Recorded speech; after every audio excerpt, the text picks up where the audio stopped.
Look at her eyes. No, seriously, look at Yoona's eyes in that last clip.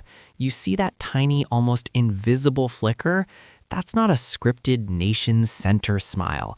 That's the look of someone who is carrying a secret so heavy it's starting to show in the corners of her mouth. We've seen her for 20 years. We know the difference between I'm promoting a movie and I'm protecting someone. And right now, the tea coming out of the King the Land aftermath isn't just hot, it's boiling. For months, the internet has been obsessed with one question. Are Yoona and Lee Junho actually a thing, or are they just the greatest actors of our generation? Well, Yoona finally broke her silence, and while she didn't drop a wedding invite, she said one word that changed the entire temperature of the room: affection. She said when you work that closely, it's natural to develop deep trust and affection. But here at kteaspill, we don't just listen to the words. We look at the receipts, the industry secrets, and the psychological why behind the silence. Because the truth is, if they are together, they are currently fighting an uphill battle against a system designed to keep them apart. Let's talk about that affection statement. In the world of K-entertainment, affection is a very dangerous word for an idol-turned-actor to use. Usually, the script is, we are close colleagues, or he is a reliable sunbae. Using the word affection, or achok in Korean, carries a weight that implies a bond that isn't just professional. Think back to 2021, when they first broke the internet with that señorita dance. You remember the way Junho's hand lingered just a second too long on her waist? That wasn't choreography. That was a vibe check that failed to stay low-key. At the time, we all thought it was just fan service for the MBC Gayo Daejeon. But looking back now, knowing they signed on to King the Land shortly after, it feels like we were watching the prologue to a romance they weren't ready to name yet. The case study here is the classic golden couple trap. Think about Song Hye-kyo and Song Joong-ki. They had that same electric energy on Descendants of the Sun. They denied, and then boom, marriage. But look how that ended. The pressure of being a nation's couple is a death sentence for most relationships.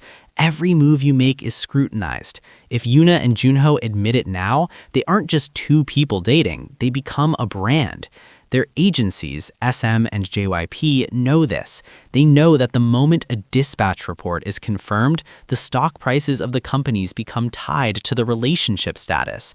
If they break up, the stock dips. If one gets into a separate scandal, the other is dragged down. This is the industry secret no one tells you. Sometimes stars stay silent not because they're lying, but because they're literally not allowed to put that much financial risk on their companies. But let's go deeper into the receipts. Why now? Why did Yoona choose this specific moment to talk about blurring lines? If you look at the timeline, Junho just finished a massive solo concert tour. Yoona was spotted in the crowd, not in a VIP box hidden away, but there, supporting. Some say she was with the rest of the King the Land cast, but let's be real. How many times does a top-tier actress take time out of her insane schedule to watch a colleague perform for 3 hours? The contrast between her past relationships and this special bond is wild. When Yoona dated Lee Seung-gi years ago, it was public, it was clean, and it felt very managed. With Junho, there's this raw, protective energy. Have you noticed how Junho talks about her? He doesn't just say she's a good actress, he says she makes him feel at peace. That is a high-level psychological trigger. In a high-stress industry where everyone is fake, peace is the ultimate code word for love. Imagine for a second you're Yoona. You've been the ideal type for every man in Korea since 2007. You've lived your life under a microscope. Now you find someone who actually gets it, someone who is also a second-generation idol, who also struggled to be taken seriously as an actor, and who looks at you like you're the only person in the room even when there are 50 cameras rolling. Would you want to share that with a million strangers? Probably not. The psychological what if here is simple. What if the silence is actually the greatest proof of their love? In K-pop, the louder a couple is, the faster they burn out. The ones who survive are the ones who build a fortress around their special bond. But the brutal truth is that the industry doesn't like silence. The industry likes content. And right now, the silence between Yoona and Junho is creating a vacuum that fans are filling with theories. Did you see the Blue Dragon interaction? They weren't even sitting together, but the cameras caught Junho looking towards her section with what fans called longing eyes. Whether he was looking at her or the exit sign, the narrative is already written. People want this to be real because it's the ultimate K-drama ending. But here's the industry secret part. If they are dating, they are likely waiting for the 3-year rule.